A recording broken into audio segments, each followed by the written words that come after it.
The grand ballroom of the Dubai Palace glittered with gold chandeliers and silk draperies. Guests whispered behind jeweled veils, their voices hushed with shock, disbelief, and curiosity. Linda, only 19, stood at the center of it all in a gown that shimmered like moonlight. Her hands trembled as she clutched the bouquet, her chest rising and falling in nervous gasps. At her side, Sheikh Abdullah, 75 years old, with a beard as white as desert sands, watched her with eyes both proud and mysterious. The wedding had been the talk of the city for weeks. How could a young foreign girl marry a man so much older than her? Some whispered that Linda was after wealth. Others believed the Sheikh, one of the most powerful men in the Emirates, had forced her into it. But no one knew the truth. Linda hadn't grown up with riches. She was from a small coastal town in Spain, the daughter of a fisherman and a schoolteacher.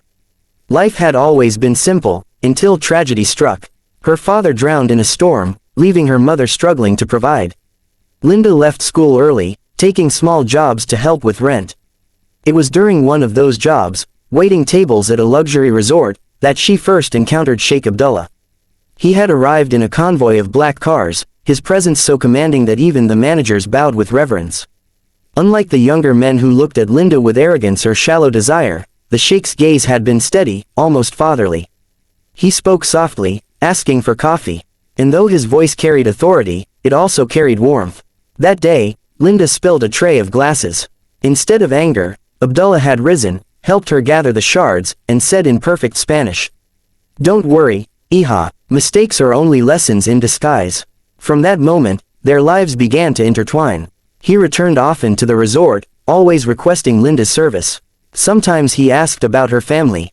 Other times he told stories of the desert, of battles fought and fortunes built, of the loneliness of palaces filled with silence. Slowly, Linda realized that beneath his wealth and titles, he was a man carrying invisible scars.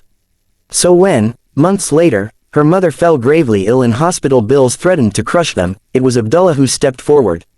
He paid for every treatment, every medicine. And then he asked for Linda's hand. The proposal shook her. Marry a man older than her grandfather. Leave behind her home. Become part of a world where women lived behind walls of tradition. Yet when she looked at her mother's frail body, and at the sincerity in Abdullah's eyes, she whispered yes. Now, on the night of her wedding, she wondered if she had made the right choice. The guests clapped as they exchanged vows. Diamond rings sparkled under the chandeliers. Linda felt numb, her lips barely forming the words as the ceremony ended. Later, inside the lavish bridal suite, she sat nervously on the edge of the bed. The room was filled with roses, their fragrance almost overwhelming. Outside, fireworks painted the sky. The door creaked open. Sheikh Abdullah entered slowly, his cane tapping against the marble floor. He wore a white robe trimmed with gold, and his face, though aged, carried a strength that made Linda's heart race. "This is the night everyone has been waiting for," he said softly, lowering himself into a chair. "But perhaps not for the reasons they imagine." Linda's fingers twisted around the hem of her gown. I don't understand." He looked at her for a long time, then smiled gently. "My dear, people believe I married you for vanity, for the beauty of youth, for selfish reasons.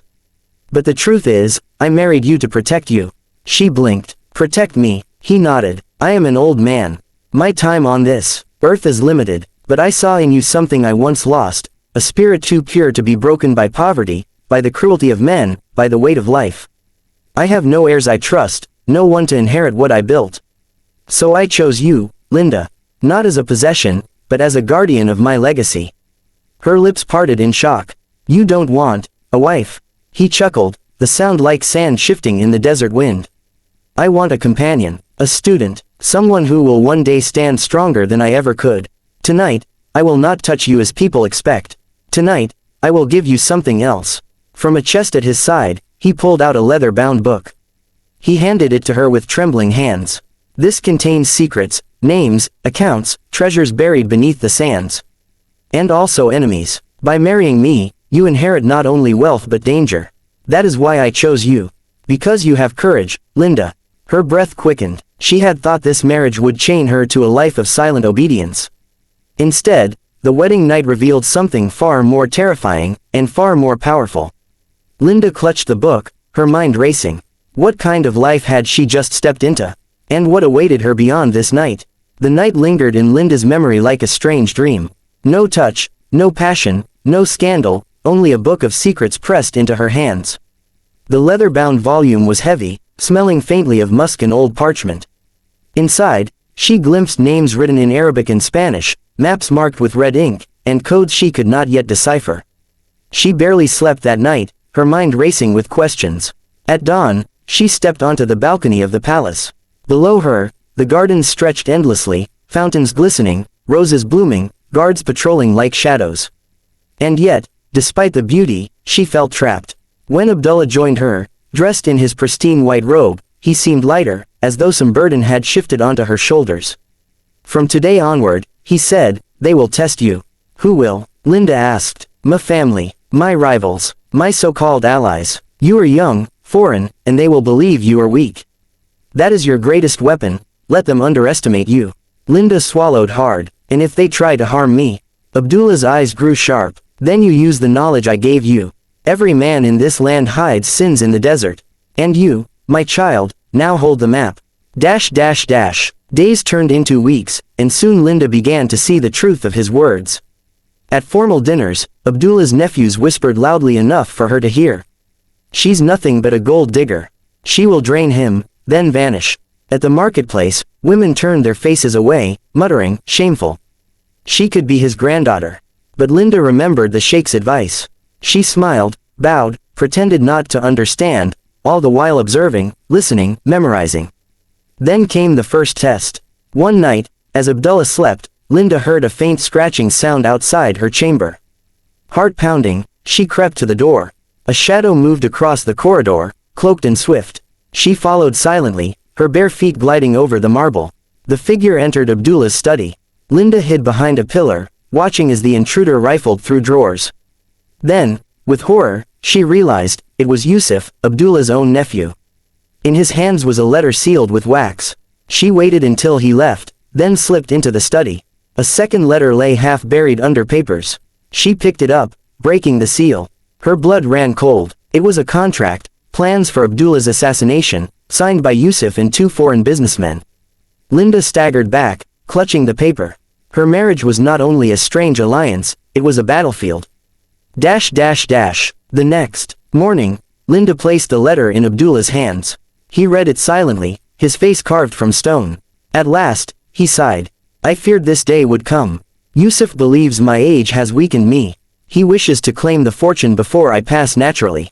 But thanks to you, he will fail. What will you do? She asked. Abdullah looked at her with piercing eyes. Not me. You will confront him. Linda froze. Me. He nodded. If you are to inherit my world, you must show them who you are. Do not fear, I will be watching. That evening, at the family gathering, Linda felt every gaze burn into her as she stood up.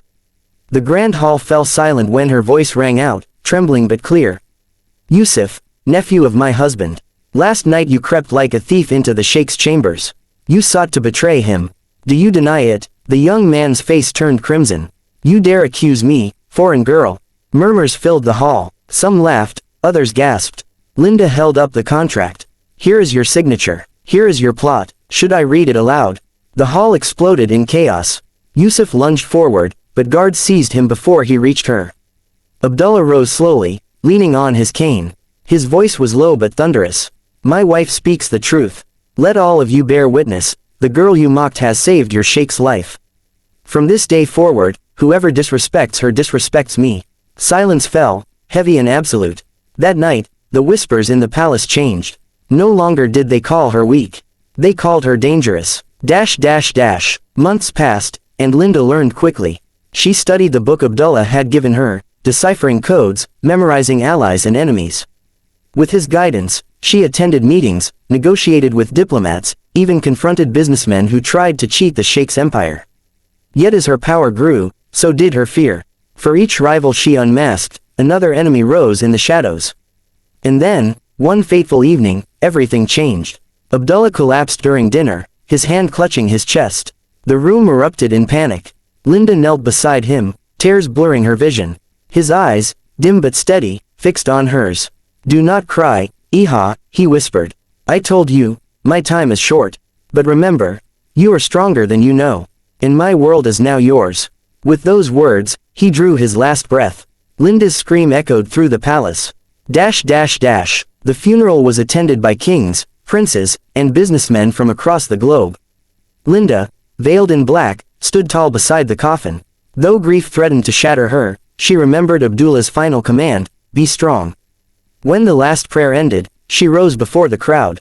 "I am Linda al-Fahim," she declared, using her husband's surname for the first time.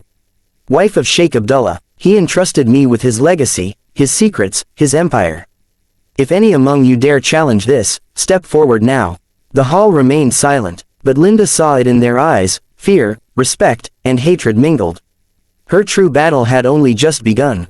In the months that followed, Linda faced trials no girl of 19 should endure. Yusuf returned, now begging forgiveness, but she denied him any power. Foreign businessmen tried to exploit her youth, but she exposed their fraud using the very documents Abdullah had hidden. Slowly, she transformed. No longer the timid waitress from Spain, she became a ruler in her own right, the Desert Rose, as newspapers called her. And yet, at night, when the palace was quiet, she would open Abdullah's book, running her fingers over his notes. She missed his stories, his gentle laughter, his strange wisdom. She realized then that their marriage, though born from necessity, had been more than a contract. It had been a bridge between two worlds, and though the wedding night shocked everyone for what it lacked, no passion, no scandal, it gave her something greater. It gave her power, protection, and the strength to carve her own destiny.